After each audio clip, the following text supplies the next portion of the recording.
चला आज राष्ट्रप्रथम या संकल्पनेचा एक थोडक्यात आढावा घेऊया. हे जे लिखाण आहे ना, ते छत्रपती शिवाजी महाराजांकडून प्रेरणा घेतं आणि आपल्याला एक खूप महत्त्वाचा प्रश्न विचारतं की राष्ट्रप्रथम ही संकल्पना आजच्या जगात आपण नेमकी कशी जगू शकतो. चला तर मग उत्तर शोधण्यासाठी यातले 3 महत्त्वाचे मुद्दे बघूया.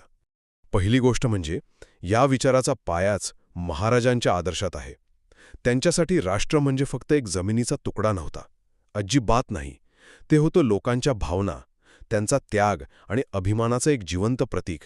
म्हणजे बघा, यात आईची माया आहे, शेतकऱ्याचा घाम आहे आणि हो, आपल्या इतिहासाचा अभिमानसुद्धा आहे.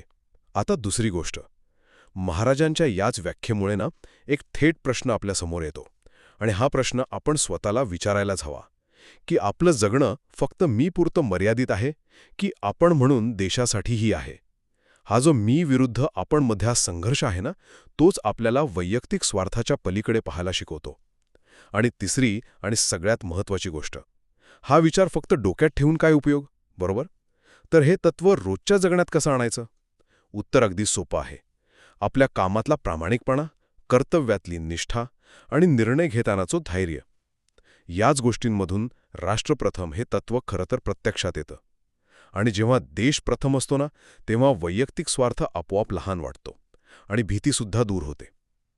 एक गोष्ट कायम लक्षात ठेवा, सत्ता आणि पदं येतात आणि जातात, पण राष्ट्राची सेवा अमर राहते.